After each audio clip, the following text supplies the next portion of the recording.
Our first speaker, Josiah Needham, is a student at Southeastern University studying human communication with a minor in social services, hoping to one day pursue a master's degree in pastoral ministry and become a youth pastor to mentor youth through their battles with mental health. Today, Josiah will use his past experiences in mental health to speak to you on the relationship between mental health and physical health. So here is Healthy Body, Healthier Mind, the impact of physical well-being on mental health. Let's welcome Josiah Needham.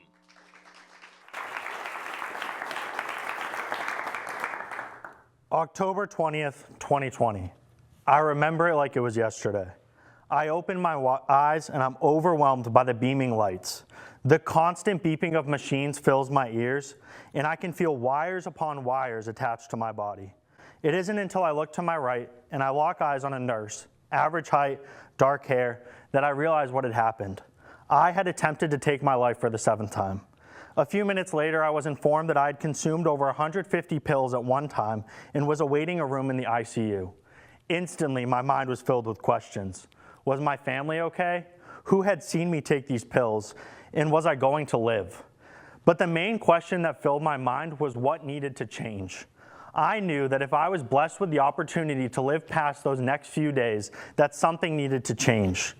High school had been filled with drugs, alcohol, and really bad decisions. Nicotine and alcohol freshman year led to weed my sophomore year, and eventually I was so held up in addiction that I was so blinded at how bad I was mentally. I had spent a year on probation in my high school years, and I was one absence away from redoing my freshman year.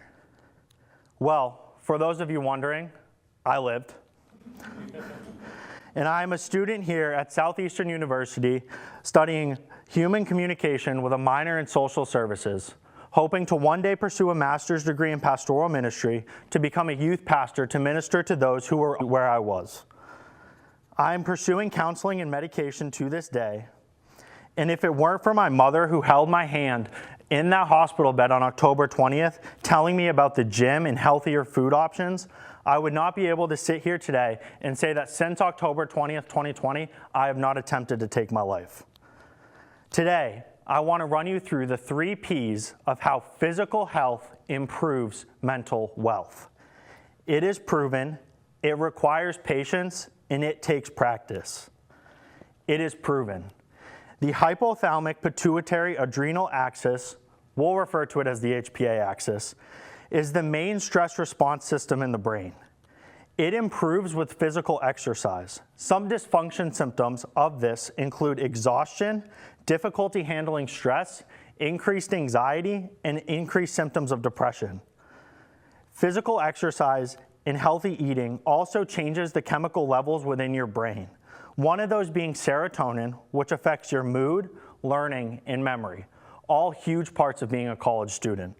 It also affects your endorphins, which affect your well-being, which is how much you smile, how much you laugh. Physical health improves mental wealth. Clean eating also decreases the chances of depression. I found a study done by Harvard comparing a traditional and Western diet. A traditional diet cuts out a lot of those fatty, sugary, processed foods and sticks to more fruits, vegetables, whole foods, whereas your Western diet is your Monday night McDonald's runs, Tuesday night Taco Bell, Wednesday night Wawa. I know I just stepped on some of your toes. But it found that a traditional diet will decrease your likelihood of developing symptoms of depression by 25 to 35%. Now, I'm not telling you to stick to a strict traditional diet. I don't do that. I love my Tuesday night Taco Bell. But what I am recommending is 3 meals a day, specifically breakfast, because that's how I start my day off strong, incorporating a fruit or vegetable into each meal, and cutting out those processed sugary snacks throughout the day. Physical health improves mental wealth. Moving on, it requires patience. Medication, counseling, therapy, healthy eating, and physical exercise are all great resources to benefit your mental health. Each person in this room can benefit from a different combination of the 5 of those and even more resources. Medication levels the brain chemicals. Although meant for some, it may not be meant for others. Counseling focuses on a certain aspect of your life, such as addiction, marriage, financials. And therapy is long-term and targeted towards mental illness specifically. Like I said, a different combination is meant for each person. So don't be offended if one thing doesn't work for you, but it works for another. Physical health improves mental wealth. Personally, I have seen 5 different counselors since I first began my battle with mental illness. Nothing wrong with any of them, but it's been times of transition that I've been able to seek care from different counselors. I also have been on 3 different combinations of medication, and up until this year, I didn't know what medication worked for me, but I'm finally able to say that I have found what works for me. Like me, it took 5 years to find what works, and it's still changing. So don't be afraid to change what you're doing, even if it's been a long time battling your mental illness. Physical health improves mental wealth. It takes practice. 30 minutes of physical exercise is recommended for the average human. When I was doing my research on this, I came across a BetterHelp article that gave 3 tips to starting your physical health journey. Start slow, don't be afraid to change, and remind yourself each and every day to get outside and be active. This can look different for each person. Starting slow for one person may be running a mile. Another person, it might be walking a half mile. And even for someone, it might be biking 10. Don't be ashamed of where you start, but keep consistent so you can make progress. Also, don't be afraid to change. Maybe one of those things that I just listed doesn't work for you. Maybe try something else. Personally, I like to go to the gym as much as I can, and I'm big into lifting weights. That's been a huge part of my physical health journey, and sometimes I'll do cardio, but mostly lifting weights. Physical health improves mental wealth. I also challenge you to be intentional about what you're putting into your bodies. This can limit your mood swings and improves your ability to focus, both huge parts of being a college student. Personally, I do the 3 meals a day, breakfast specifically, fruit and vegetable in each meal as much as possible. I'm not ashamed to say that I go to Taco Bell every once in a while, I go to Wawa, I go to McDonald's, but I recommend being intentional about how much you're doing those things. I also challenge you to exercise 15 minutes mentally. Some of you are like, what the heck is a mental exercise? Well, there's lots. Personally, I like to do deep breathing. Sometimes I'll go on Wordle and do the Wordle of the day. Even sometimes it's a word search, a crossword, whatever works for you. And this can improve your cognitive function, which is your attention span, concentration, and your memory.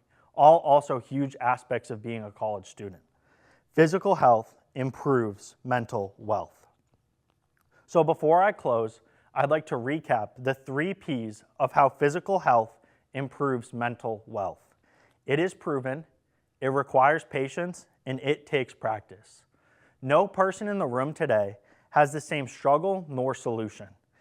And physical health and healthy eating is not the sole solution to all your problems. But I do want to leave you with the 45-minute challenge.